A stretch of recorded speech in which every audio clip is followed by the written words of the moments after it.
Auzubillahiminash-shaytanir-rajim. Bismillahir-rahmanir-rahim. Assalamu alaikum, students. Today we are going to start chapter number 11, organic chemistry. You all are better familiar with the term organic chemistry, the branch of chemistry in which we study about the carbon containing compounds and the properties of such compounds. However, some compounds like carbon dioxide, carbon monoxide, carbonates and carbides, they are considered as inorganic. Student carbon dioxide, carbon monoxide और carbonates और carbides जो हैं, अगरचे इनका जो composition होती है वो कार्बन होती है, लेकिन ये आपके पास क्या कहलाते हैं? इनऑर्गेनिक कहलाते हैं. द रीज़न इज़, किस रीज़न की बेस पर आप इनको इनऑर्गेनिक कहते हैं? Because they have totally different properties than the organic compound. अब क्या है, आपके पास इनकी जो प्रॉपर्टीज़ हैं ऑर्गेनिक कंपाउंड से डिफ़र करती हैं. Organic compounds play very vital role in the bodies of living things. Product of industrial organic chemistry such as the plastic, rubber, synthetic fiber, paints, glues, varnishes, artificial sweeteners and flavors, drugs, etc., soaps and detergents are important part of modern life. In addition, the energy on which we rely heavily is mostly based on organic material found in coal, petroleum and natural gas.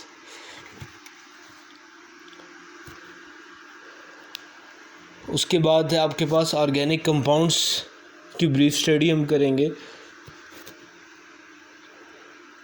The chemistry of organic compound pervades every aspect of life. We use thousands of carbon compounds every day. They are carrying out important chemical reaction within our bodies. Many of them are so vital that we cannot live without them.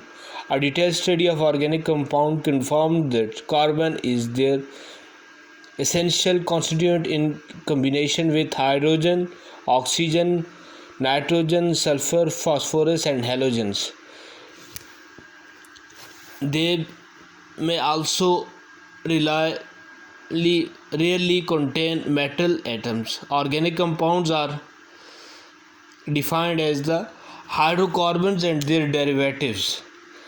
Organic compounds are defined as hydrocarbons and their derivatives.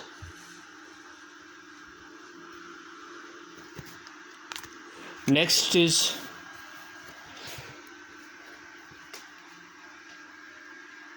Chemical diversity और magnitude of organic compound. इसकी हम chemical diversity देखेंगे और organic compound का magnitude study करेंगे.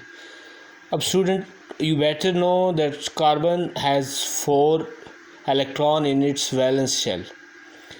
Therefore carbon can form 4 bonds. The chemical diversity of organic compound arises from carbon's stable ability to bond each other to form long chain.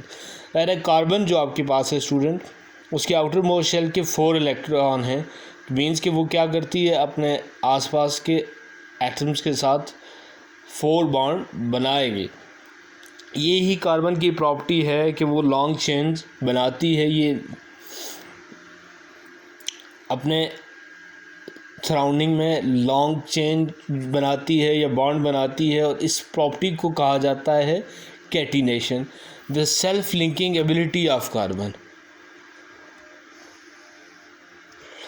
The chemical diversity of organic compound arises from carbon's ability to form bond to each other to form long chain.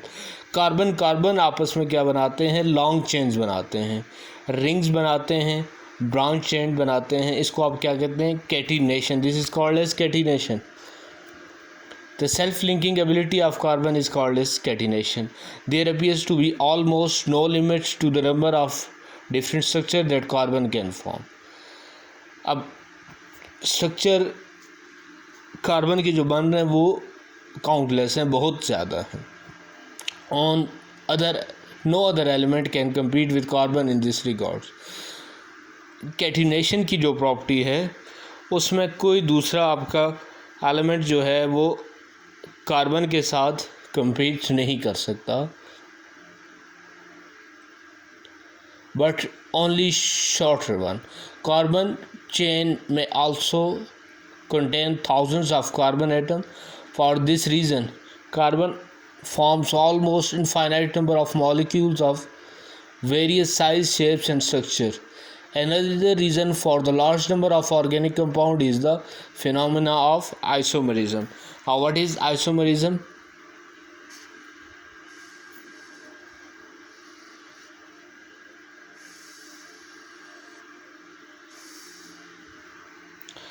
Isomerism students आपके पास क्या होता है? The compound that have same molecular formula but different arrangement of atom in their molecules are called as isomers and this phenomena is called as isomerism. अब ये note कीजिएगा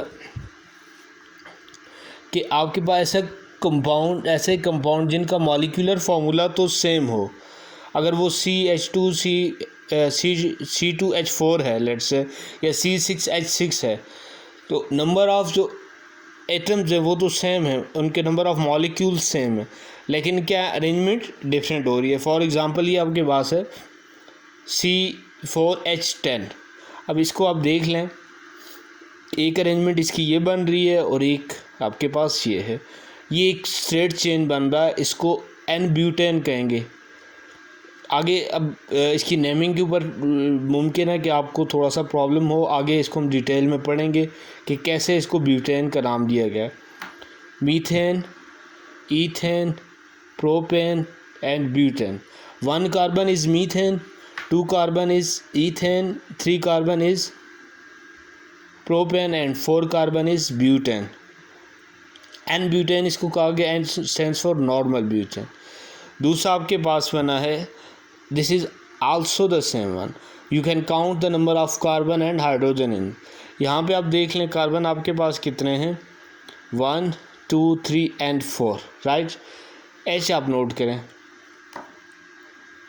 3 5 7 and 10. Same is the case here. Isobutane, इसकी central position के साथ आपने एक group attached किया. 1 2 3 4, 3 4 7 और 10 आइसोब्यूटेन. इसी तरह से नीचे आपके पास दूसरा स्ट्रक्चर है. What is the molecular formula for the following compound. अब इसको आप काउंट करके लिख सकते हैं. जैसे यहाँ पे आप पहले नंबर ऑफ़ C काउंट करें, 1 2 3 4 and 5. C is 5. S को काउंट करें आप, 3 4 5 6 7 8 9 10 11 12. 1 2 3 4 5. C5 है, सॉरी, C5 H12. यहाँ भी सेम होगा आपके पास, C5H12. इसी तरह से नियोपेंटेन में आपके पास आ जाता है.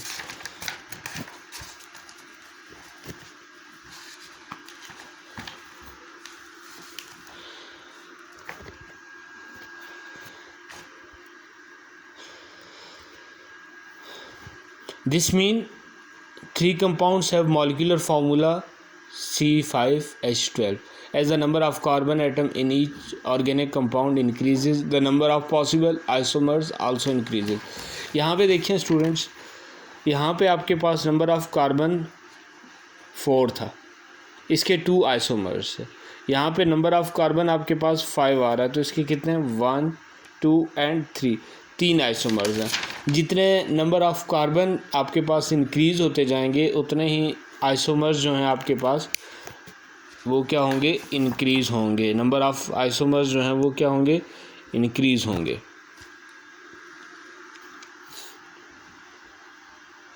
उसके बाद पेंटेन और हेक्सेन को आप देखिएगा कि इसमें कितने नंबर बन रहे हैं. Carbon can also form stable single and multiple bonds with other atoms like oxygen, nitrogen, sulfur. Carbon can also make multiple bonds itself. Single, double, triple bond बना सकती है, अपने साथ भी बना सकती है और अपने अलावा ऑक्सीजन, नाइट्रोजन, सल्फर एटसेट्रा के साथ भी बना सकती है. This further increases the number of organic compounds.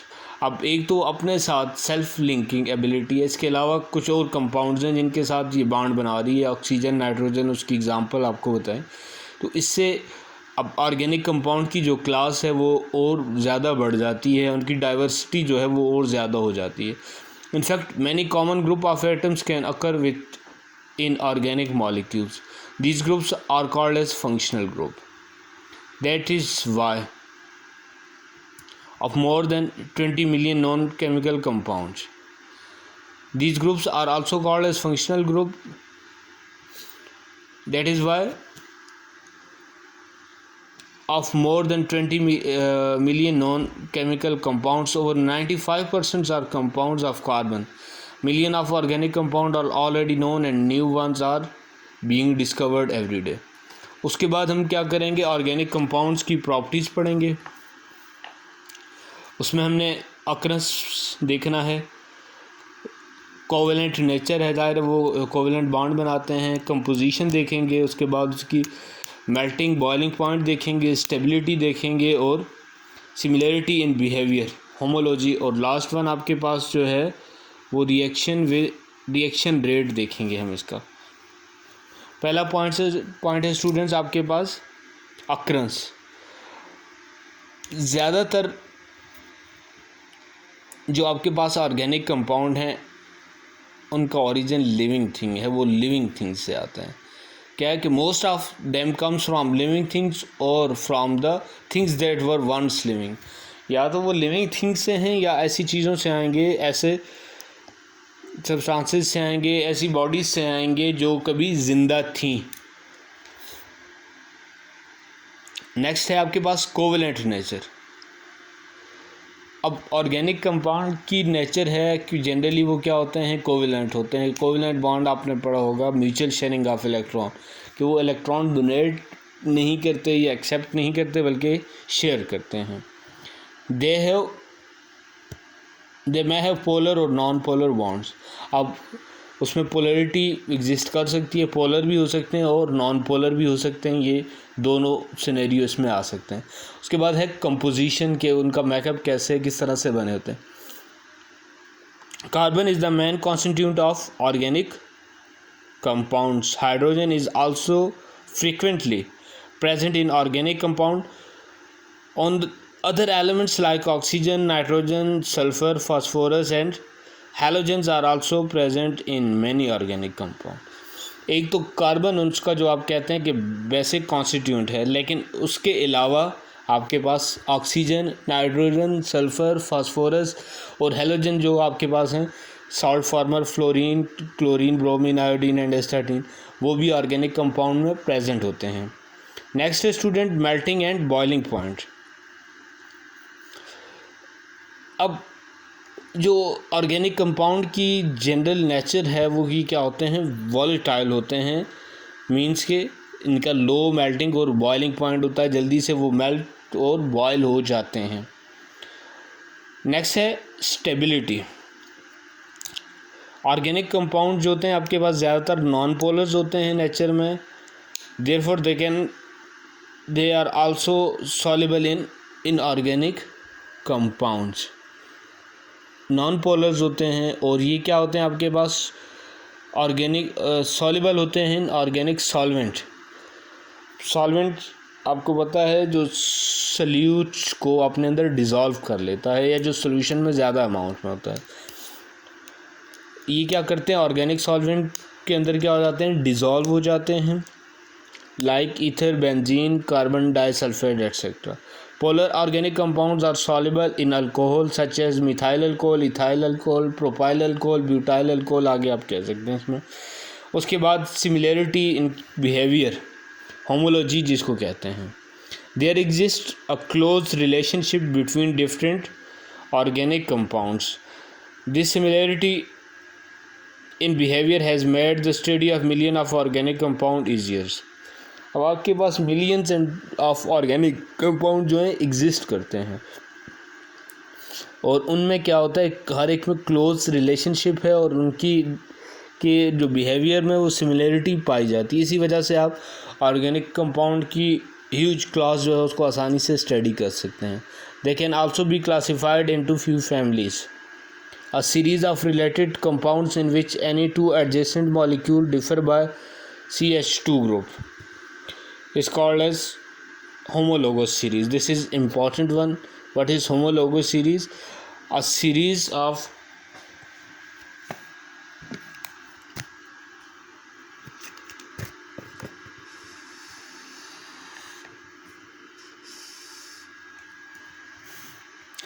series of related compounds in which any two adjacent molecules differ by CH2 group is called as homologous series. और इसके बाद last है आपके पास students reaction rates. Organic compounds are generally less stable than inorganic compound.